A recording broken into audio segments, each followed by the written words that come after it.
Και συνεχίζουμε λοιπόν εμείς εδώ, 10:39 πρώτα λεπτά, πάντοτε στην ΕΡΤ Φλόρινα στους 96,6 και μέσω του ίντερνετ erteco.gr /radio Φλόρινα. Έχουμε εδώ κοντά μας στο στούντιο, κατ' εξαίρεση σήμερα Παρασκευή, συνήθως Τετάρτη τον φιλοξενούμε εδώ, κάθε Τετάρτη, τον οδηγό αγώνων, τον κύριο Τάσο Χατζηχρήστο, γιατί είχαμε κι άλλη μια πρωτιά στο τελευταίο αγώνα που συμμετείχε, πρωταθλητής λοιπόν ο κύριος Χατζηχρήστος. Όμως σήμερα θα μιλήσουμε για ένα θέμα που μας αφορά όλους, μια που έπονται και γιορτές και λίγο οι πολλοί τα καζάνια άρχισαν να βράζουν, φαγητό, ποτό και τιμόνι, αλλά και χρήση φαρμάκων κατά τη διάρκεια που οδηγούμε. Καλή σας ημέρα κύριε Χατζηχρήστο, καταρχάς συγχαρητήρια. Καλημέρα σε εσάς τους ακροατές σας και ευχαριστώ πολύ και για τη φιλοξενία. Δύσκολος ο αγώνας, τον οποίο συμμετείχατε, να ξεκινήσουμε από εκεί, όμως παρά αυτά καταφέρατε πάλι την πρώτη θέση. Πήραμε το πρωτάθλημα. Έτσι. Ήσασταν πρώτος και η επόμενη αγωνιστική τώρα θα αρχίσει του χρόνου, έτσι. Και βλέπουμε. Αλλά εσείς προετοιμάζεστε όλο το χρόνο για αυτούς τους αγώνες. Βέβαια, όπως και όλοι οι αγωνιζόμενοι, γιατί είναι μια παύση και λόγω εορτών και λόγω συνθηκών και λόγω του υλικού και φυσικά της δικής μας ξεκούρασης.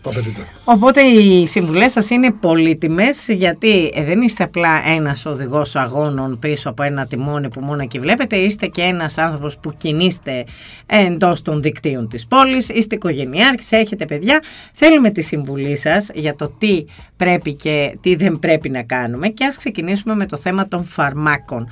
Κατά πόσο ένας οδηγός μπορεί να παίρνει το τιμόνι εφόσον βρίσκεται υπό την επίρρεια κάποιων συγκεκριμένων φαρμάκων. Δεν μιλάμε για τα φάρμακα που μπορεί να παίρνει κάποιος, ας πούμε, γιατί έχει πίεση ή γιατί έχει κάποια άλλα θέματα όπως ζάχαρο. Μπορεί και αυτά να παίζουν ρόλο, γιατί σας βλέπω κουνάτε λίγο το κεφάλι, αλλά λίγο ή πολύ όλοι οι Έλληνες ένα χαπάκι από τα 40 και το παίρνουμε για εκείνη την πιεσούλα. Ωραίο ερώτημα. Κι όμως κανένα φάρμακο δεν είναι αθώο και κανένα φάρμακο δεν έχει παρενέργειες, όπως το ξέρουμε όλοι. Φυσικά εγώ δεν είμαι ειδικός, αλλά αυτό που μας λένε οι ειδικοί, οι επιστήμονες, οι φαρμακολόγοι και φυσικά οι γιατροί. Υπάρχουν κατηγορίες φαρμάκων. Καταρχήν υπάρχουν τα πρώτα είναι τα αντισταμινικά, πρώτη κατηγορία. Έχουμε τα αντιεμετικά, δεύτερη κατηγορία. Τρίτον έχουμε τα αντιπερισιακά, αυτά τα οποία δημιουργούν την υπέρταση που λέμε για να την κατεβάσουμε. Τέταρτον έχουμε τα αντιδιαβητικά, για το ζάχαρο που προαναφέρατε. Και φυσικά αυτά που είναι πολύ επικίνδυνα, σως που λέμε εμείς, είναι τα αντιψυχωτικά, τα λεγόμενα ψυχοφάρμακα. Έχουμε επίσης τα... Ξέρετε πόσοι παίρνουν Ζάναξ και οδηγάνε, ή Λεξοτανίλ παλιότερα και οδηγάνε. Πάρα πολλοί κόσμος. Θα σας πω και το ποσοστό.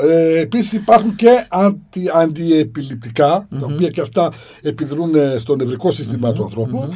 Και είναι και τα αντικαταθλιπτικά. Στα αντισταμινικά πάντως ο γιατρός όταν σου δίνει, όταν είναι ας πούμε έχεις κάποια αλλεργία και σου δίνει ένα φάρμακο, σου λέει δεν θα οδηγήσεις όταν θα το πάρεις, γιατί φέρνει υπνηλία. Όλα τα φάρμακα φέρνουν υπνηλία. Σου το λέει όμως ο γιατρός. Βεβαίως, ότι θα το πάρεις βράδυ ή αν το πάρεις πρωί δεν θα οδηγήσεις, δεν θα πιάσεις τιμόνι. Και κυρίως δεν συνδυάζεται και η διαδράμου και με το φαγητό. Γιατί όταν τρώμε πριν οδηγήσουμε, ειδικά το καλοκαίρι, λέμε άντε να φάμε τώρα και να πάμε ταξίδι. Είναι εγκληματικό ακόμα και να μην παίρνουμε φάρμακα.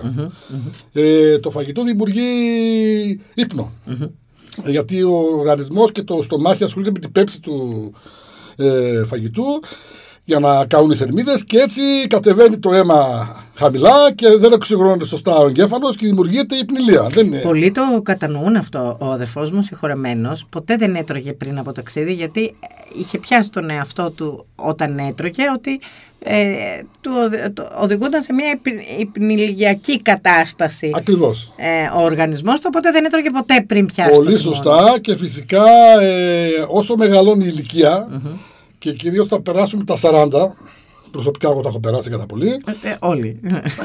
Ο οργανισμός αρχίζει να γίνεται περισσότερο κοιμισμένος εντός εισαγωγικών. Αυτά τα ξέρουν καλύτερα οι ειδικοί. Έχουν καταγραφεί πάρα πολλά τροχαία ατυχήματα από αυτές τις αιτίες. Χιλιάδες θα έλεγα και στην περιοχή και στην χώρα μας. Επίσης θέλω να αφιστήσω την προσοχή και ως προς το αλκοόλ. Κανείς δεν μας λέει να μην πιούμε. Υπάρχει ένα όριο. Δεν θυμάμαι τώρα. Εγώ δεν πίνω καθόλου. Δεν θυμάμαι το όριο ποιο είναι. Ένα ποτήρι μπύρα νομίζω. Ένα πρέπει ποτηράκι, να είναι κλασί, ένα ποτήρι μπύρα, εν πάση περιπτώσει. Δεν πάμε στα βαριά ποτά τώρα, στα ουίσκια και στις βότκες και αυτά. Αυτά είναι πολύ βαριά ποτά και δημιουργούν αυτόφορο, με μια λέξη. Αυτοί που πίνουν. Το αυτόφορο είναι το λιγότερο. Να μην δημιουργήσουν ατύχημα είναι το ζήτημα. Ας υπάρχει πρώτο φόβος και μετά ακολουθούν και τα υπόλοιπα. Όπως έχω τονίσει και άλλα πολλές φορές, ο φόβος είναι ο πιο πιστός σύντροφος. Ας φοβόμαστε για να μην το κάνουμε. Είναι όμως η κατηγορία αυτών των ανθρώπων, και το ξέρετε πολύ καλά και εσείς αυτό, που λένε έλα μωρέ, ας έχω πιει ένα ποτηράκι παραπάνω. Μια χαρά είμαι, μπορώ να πιάσω το τιμόνι αφού βλέπω δεν υπάρχει πρόβλημα. Κι όμως έχουν γίνει πάρα πολλές μελέτες, πολλά τεστ σε εξομοιωτές και μάλιστα έχουμε πάει και εμείς και οι οδηγοί αγώνων που έχουμε όχι μόνο θεωρητικά και πρακτικά αυξημένα τα ανακλαστικά μας λόγω της αδρεναλίνης που δημιουργείται σε έναν αγώνα. Κι όμως δεν μπορούμε να παρκάρουμε στο πιο απλό σημείο. Άμα περάσουμε το όριο, ειδικά όταν ένας οργανισμός δεν πίνει, είναι παρθένος που λέμε. Εγώ πραγματικά δεν πίνω καθόλου. Πολύ σπανίως, αν θα πιω. Και ένα ποτηράκι εσάς θα σας. Και αυτό αραιωμένο με νερό, με σόδα, δεν πίνω γενικώς. Δεν μου ούτε καπνίζω. Δημιουργεί λοιπόν την ψευδαίσθηση ότι είσαι καλύτερα, έχεις μια, ας το πούμε, είσαι πιο ανάταση της ψυχική και σωματική, γιατί ανεβάζει παλμούς, το αλκοόλ, ανεβάζει τη θερμοκρασία. Ευγιάθετος περισσότερο, χαρούμενος, ξεχνάς τα προβλήματα με την παρέα και λες είμαι μια χαρά. Κι όμως, στην πραγματικότητα, αυτή η ψευδαίσθηση, η οποία είναι άκρος επικίνδυνη, θα δημιουργήσει το μοιραίο. Εννοείται. Εγώ κατά την ταπεινή μου άποψη θεωρώ ότι όταν ένας άνθρωπος πάει να πιάσει τιμόνι δεν θα έπρεπε να πίνει ούτε στάλα. Σωστά. Αλκοόλ. Γιατί έστω και ένα ποτηράκι, ανάλογα και το ποτό που θα πιείς, ανάλογα και το αν είναι πειραγμένο ή όχι, μπορεί να δημιουργήσει πολύ σωστά και μη καλή αντίληψη στον οδηγό. Θα τη δημιουργήσει σίγουρα 100%. 110%. Επίσης θέλω να τονίσω και κάτι άλλο πολύ σημαντικό. Καλά κάνει η τροχέα, η αστυνομία ευρύτερα και επιβάλλει και σε λαμβάνει και.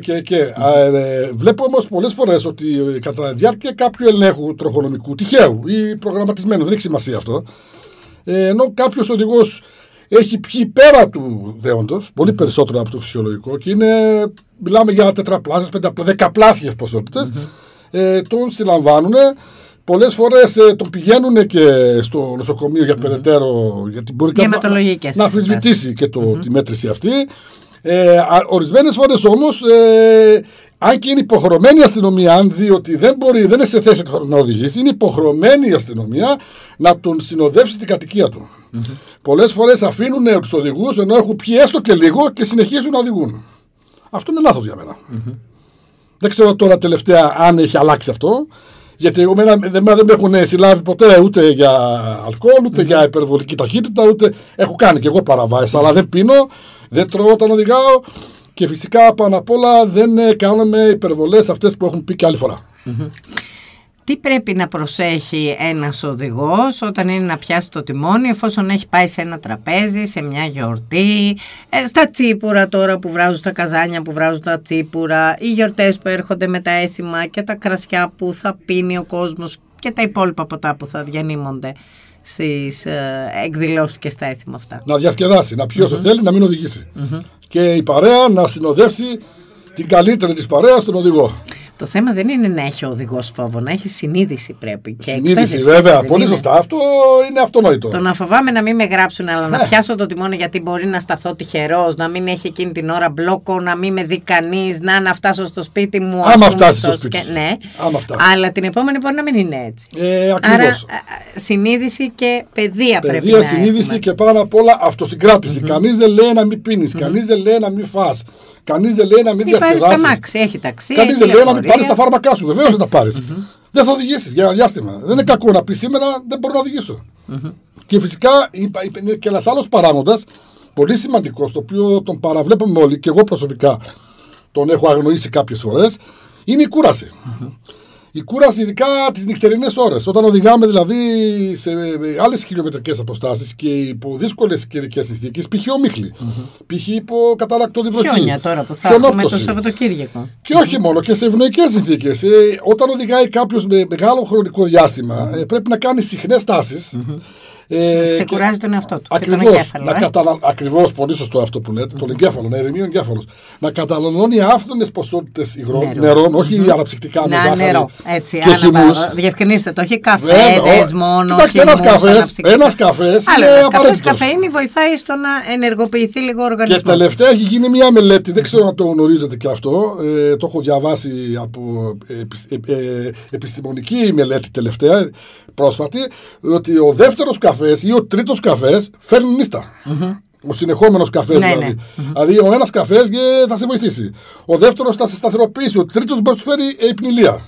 Σε συνδυασμό δηλαδή με φαγητό. Και μπορεί και τη διέργυρση να σου φέρει, που είναι και αυτό χειρότερο. Όπως είναι ακριβώς. Πολύ σωστό αυτό. Ξαναπείτε το αυτό. Η υπερδιέργυρση είναι ακόμα χειρότερο από το να σε πιάσει υπνηλία. Ακριβώς ό,τι γίνεται με τα φάρμακα, τα ψυχοφάρμακα και τις υπόλοιπες. Γιατί ξέρετε, κύριε Αδάμ, ο ανθρώπινος οργανισμός έχει ουσίες. Όταν αυτές οι ουσίες είναι πέρα του κανονικού, δημιουργείται αυτό το φαινόμενο που είναι πάρα πολύ σωστά υπερδιέργυρση. Άρα πάμε σε άλλα κανάλια. Και εκεί πάλι δεν έχεις την ίδια αντίληψη, ούτε αντιμετωπίζεις τα πράγματα όπως πρέπει, όταν έχεις μια υπερδιέργυρση. Έχεις ψευδαισθήσεις. Έτσι, αυτό. Πολύ απλά που λένε οι ψυχολόγοι. Άρα λοιπόν, κανείς δεν μας λέει να μην φάμε, να μην πιούμε, να μην διασκεδάσουμε. Να μην πιάνουμε τη μόνη. Ακριβώς, ειδικά στη Φλόρινα τώρα. Ναι. Εντάξει, κάποιοι από τα χωριά έρχονται νεαροί, θέλουν να διασκεδάσουν. Ας πούνε 4 άτομα, ώρες να μην πιει, παιδιά. Δεν χάλασε. Είναι ο οδηγός της παρέας. Όχι μόνο τη νύχτα που γίνεται για τα ατυχήματα, Ευρωπαϊκή Νύχτα χωρίς ατυχήματα. Πολύ σωστό, αλλά που γίνεται, 364 μέρες το χρόνο πρέπει ένας από την παρέα να μην πίνει για να πάει ασφαλής. Και ο επόμενος της παρέας θα κάνει το επόμενο που έκανε ο προηγούμενος. Για να υπάρχει και μια ισορροπία στην παρέα. Πρόσφατα έγινε ένα ατύχημα στην Κύπρο που ήταν και μια Ελληνίδα φοιτήτρια μέσα. Ναι, το γνωρίζω. Ο νεαρός ο οδηγός που έβαλε άλλα 7 άτομα μέσα στα αμάξι. Το αμάξι παίρνει 5. Αυτός έβαλε 7 και ένα στο πορπαγκάζ. 3 μπροστά, 3 πίσω και ένα στο πορπαγκάζ. Και ήταν από το 0,09% που έπρεπε να έχει αλκοόλ στο αίμα του, είχε 0,55. Καταλαβαίνετε ότι αυτός ο άνθρωπος όμως είπε ότι μπορώ να πιάσω τη μόνη και πήρε στο λαιμό του άλλους 7 ανθρώπους. Δυστυχώς.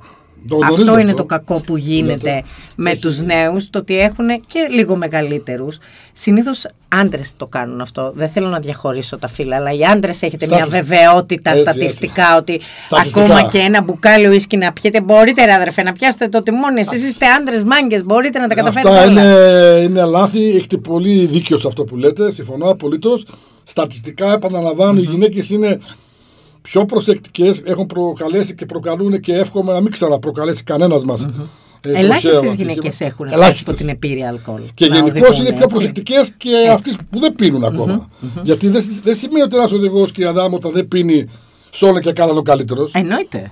Κάνει κάτι άλλο. Εννοείται. Κάποιο άλλο λάθος μπορεί να κάνει. Αλλά υπό την επίρρεια και αλκοόλ, υπό την επίρρεια κάποιων φαρμάκων, όπως είπατε, σίγουρα η κρίση του είναι πολύ ελάχιστη σε σχέση με την κρίση που θα ήταν αν ήταν normal. Σωστό, συμφωνώ και από αυτού. Απλά θέλω να επισημάνω ότι στατιστικά, όσον αφορά τα ψυχοφάρμακα κυρίως, στατιστικά στους 10 οδηγούς, οι 2 με 3 λαμβάνουν ψυχοφάρμακα. Και νομίζω οι περισσότερες είναι γυναίκες. Όχι, δεν θα το λέγα αυτό. Δεν είναι. Εντάξει, κοιτάξτε, δεν θέλω να κάνω διαχωρισμό. Ναι. Απλά στατιστικά. Προφανώς μπορεί να είναι και αυτό, αλλά είναι πολύ, πολύ επικίνδυνο όταν αγνοούμε και συνδυάζουμε την οδήγηση με τη χρήση ειδικά συγκεκριμένων φαρμάκων που προανέφερα. Ακόμα και τα υπερτασικά, ακόμα και τα αντιεμετικά ακόμα φέρνουν υπνηλία. Τα αντιεμετικά φέρνουν υπνηλία, στο λένε και οι γιατροί όταν το δίνουν. Γι' αυτό λόγο. Να κοιμηθεί, να μην ζαλιστείς. Έτσι, φέρνουν υπνηλία. Αλλά κοιμάσαι μια και καλή και οπότε. Κάποια φάρμακα σου τα λένε οι ίδιοι γιατροί όταν στα δίνουν ότι δεν πρέπει να οδηγήσεις. Ή όταν θα τα πάρεις δεν πρέπει να πιάσεις τιμόνι. Όχι ότι δεν πρέπει να οδηγήσεις όλη τη ζωή εφόσον παίρνεις κάποια φάρμακα για όλη σου τη ζωή. Προς Θεού, όχι. Απλά σου λέει ότι εκείνη την ώρα για μία ώρα, για 2 ώρες, μην πιάσεις το τιμόνι, οδήγα λίγο αργότερα εφόσον έχει περάσει. Τα λένε οι γιατροί, τα λένε οι ειδικοί, τα λέμε και εμείς που είμαστε σχετικά γνώστες σε κάποια πράγματα. Καθαρό μυαλό θέλει στο τιμόνι. Ελπίζομαι να μας ακούνε καλά, έλεγε κάποιος. Τι τους τα λες, αυτοί τα κάνουνε. Έτσι. Λίγο οι Έλληνες είμαστε λίγο του, ξέρετε. Του φαίνεστε. Ναι, όχι, τα ακούμε, αλλά από το άλλο αυτοί βγαίνουν όταν φτάνει η ώρα να τα κάνουμε. Σύμφωνοι. Να σας ευχαριστήσω που ήσασταν για άλλη μια φορά εδώ, γιατί κάπου εδώ φτάνουμε και στο τέλος της σημερινής μας ενημερωτικής διαδρομής. Ξανά ραντεβού την επόμενη εβδομάδα για άλλα θέματα που μας απασχολούν και τι πρέπει να προσέχουμε για την οδική μας ασφάλεια και τη συμπεριφορά. Πάντα και με τον κύριο Χατζηχρήστο. Καλημέρα με την ΕΡΤ Φλόρινας, καλημέρα σε όλους εσάς. Όμορφο Σαββατοκύριακο.